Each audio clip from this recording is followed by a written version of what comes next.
Hey folks, MasakoX here. Now today, we continue the story about how one certain little potato head... Sorry, one second, I'm just got a call. Hey, Have? Yeah, what's up? Mate, come on, look, please. I said that we would do... No, we're not doing that. Really? You really want to go ahead with this? Alright, okay. It's your choice.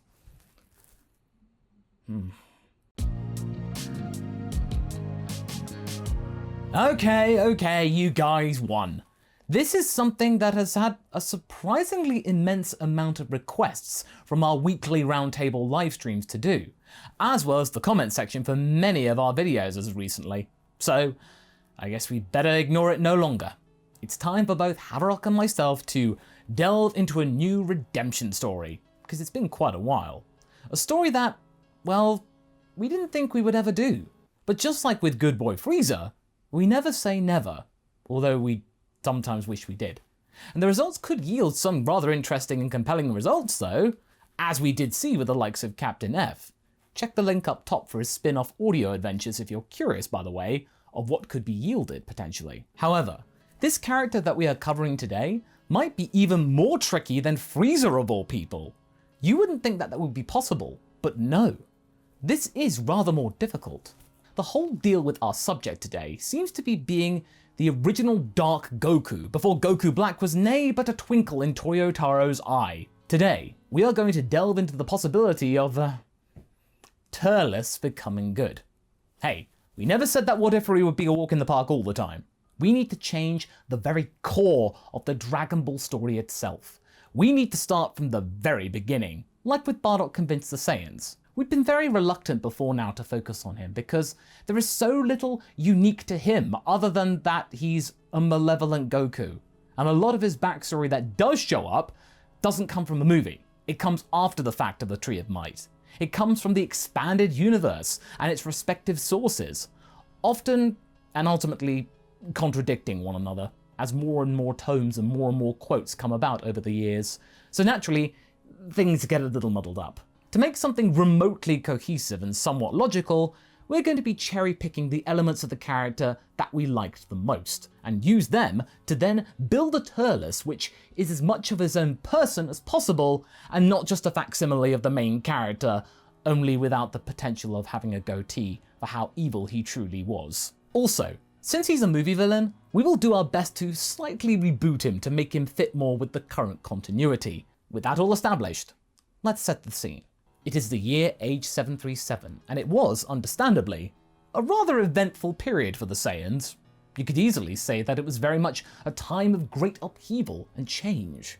For many reasons, truth be told, all of it would relate to their ultimate annihilation. The world that homed the greatest warriors, and we use the term greatest with great interpretation, being torn to shreds by the hands of Frieza after his paranoia toward them got the better of him. However, our focus isn't on that planet for the time being, for the most part. Turles, our main character for the story, was not residing there. At this time in the narrative, he had been sent away by the likes of King Vegeta with a group of other Saiyan children who had been deemed as bizarrely strong for their class, low class by the way, being charged to find a suitable sanctuary world should something happen to Planet Vegeta. It was a plan that the king took great pride in for coming up with. He deemed himself to be quite smart. Sending low-class freaks on this mission doesn't draw suspicion from the Frieza Force, since these beings are low-class. They're not their best, apparently. If they find a suitable backup planet, then great, cool. If not, and they die, no big loss to the Saiyans since they were indeed low-class. Useful, but culturally expendable. In age 737, Turles was about 12 years old when he was charged with being the leader of this group of misfits by the king. King Vegeta didn't put much thought into the selection though, not really caring for their specific needs and wants for a commander. Besides, it wasn't really an honor to be a leader of this particular group. Turles had been clever enough to figure this out, what this really was, this position. Both him and his comrades, aged between 10 to 15, were, let's just say, unruly, even for the likes of Saiyans, and that's saying something. Not only that, but they were terrifyingly strong for their low class. Turles was tough himself, but he was very wary of having to deal with these tempestuous terrors all the time.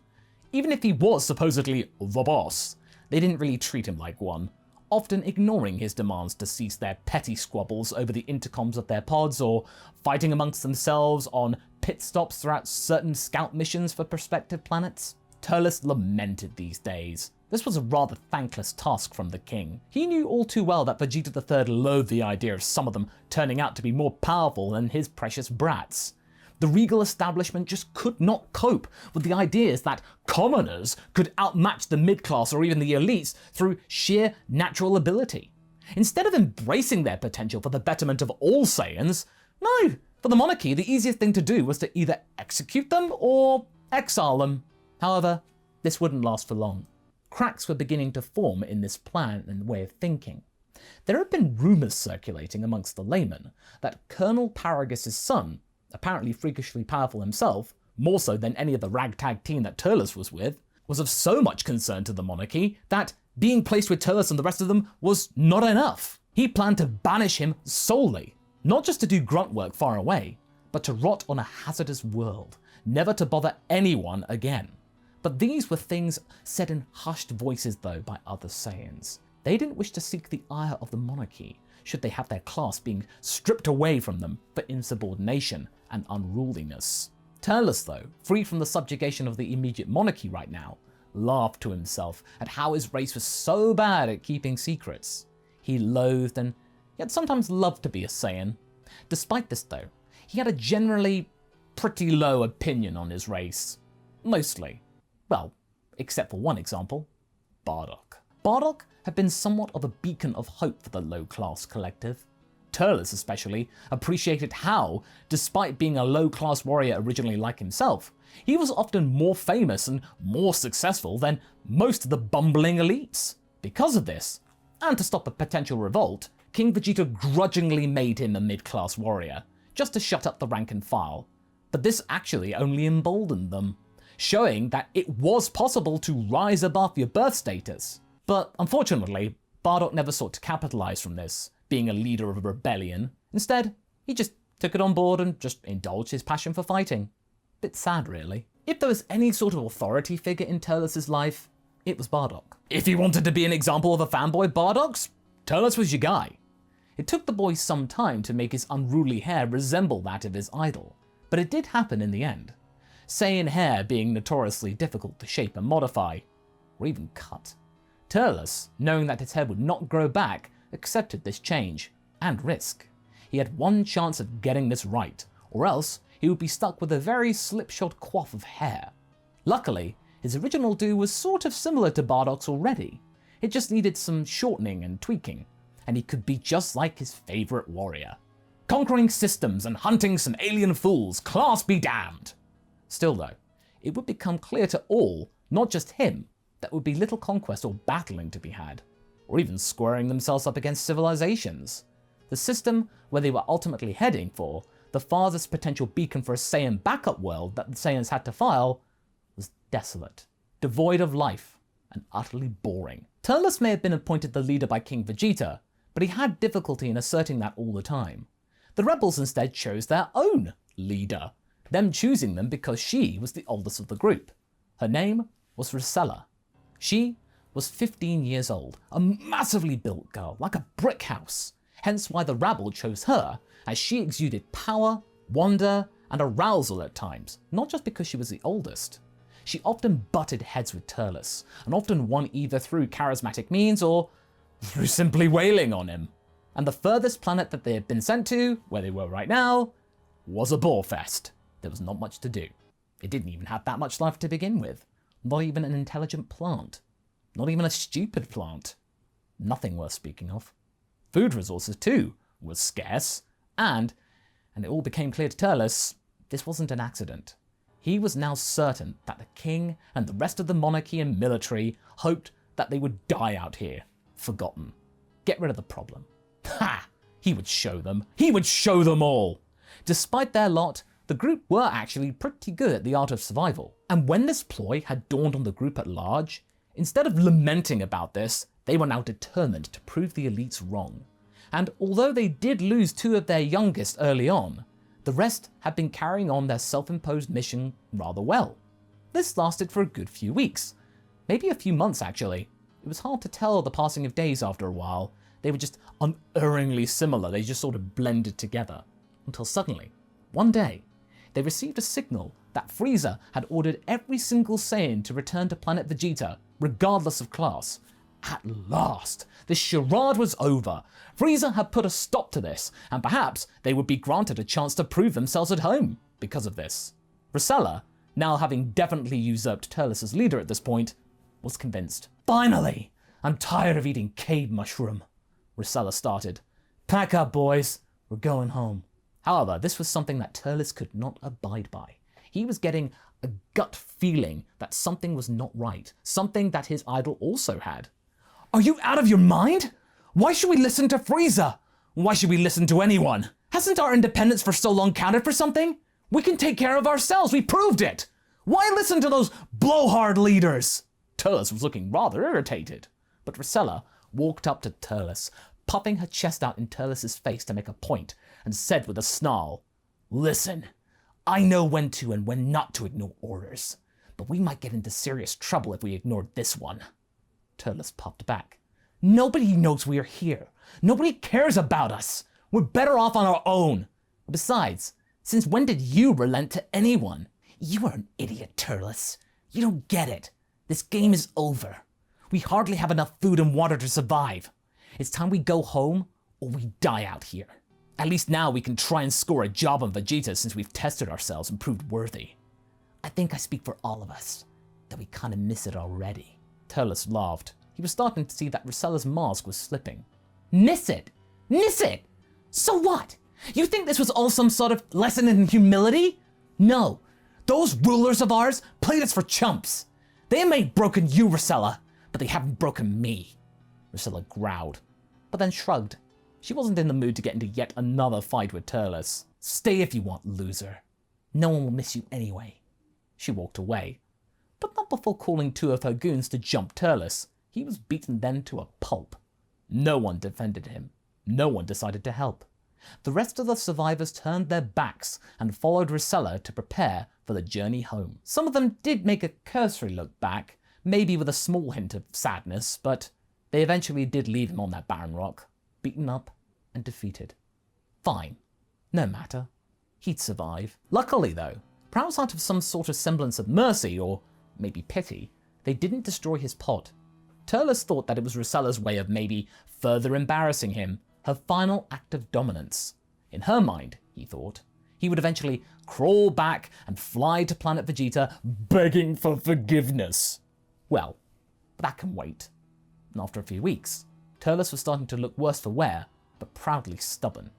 He had been able to scrounge enough supplies for himself and source the natural resources, but even this was starting to diminish in the immediate area around him, and he did not have the energy to venture further. These weeks had been rather exhausting for his body and mind. But then, something finally broke the monotony. His pod received a transmission. This is your prince, Prince Vegeta. If you can hear this, know this. You are one of the last survivors of our race. Our planet was destroyed because of an unfortunate meteor storm. This has decimated almost the entire population of Saiyans.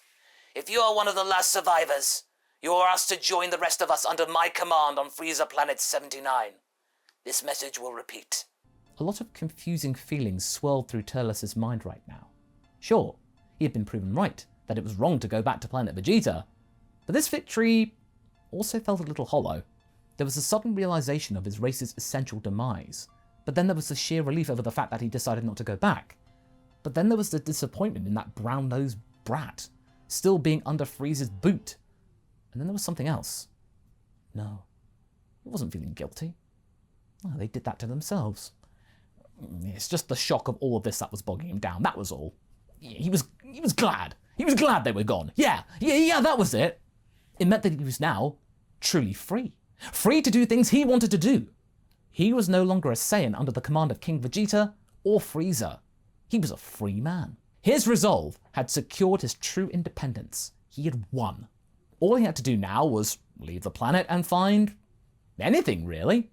A spaceport, maybe there he could maybe get a job as a mercenary? A space pirate? Yeah. Yeah, his destiny was very much in his own hands. Turles then decided to immediately pack everything he could into his Saiyan pod and leave the planet as soon as he could. He had grown sick of this place and vowed to himself that the only way he would come back here is if it were a last resort. Hopefully that resort would never be sought.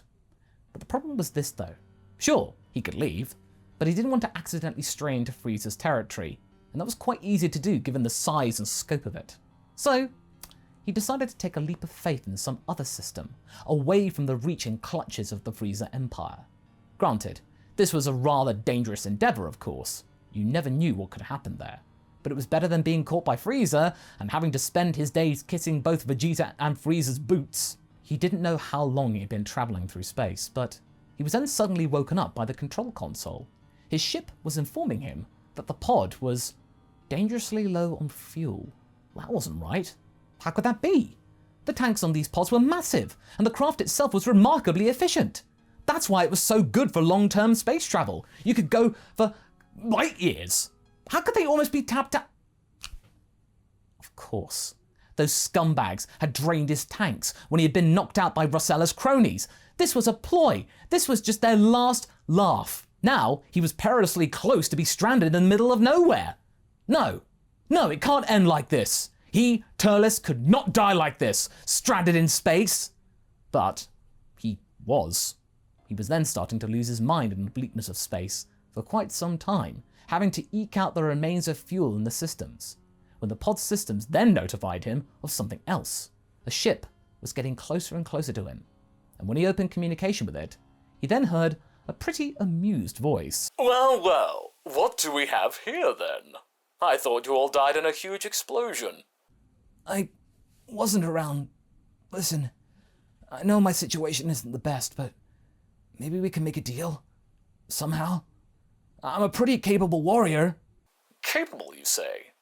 We shall see about that. Oil? Brother dearest? Could you tow that pod for me? I'm really curious to meet our new friend in person. Sure thing, Elec. Sure thing. You're in luck, little Saiyan.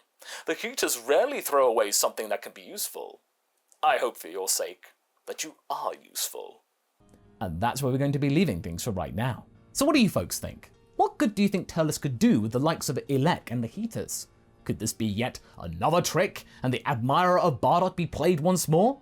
Leave a comment below and let's get this discussion going. And I shall see you in the next video. Catch you later!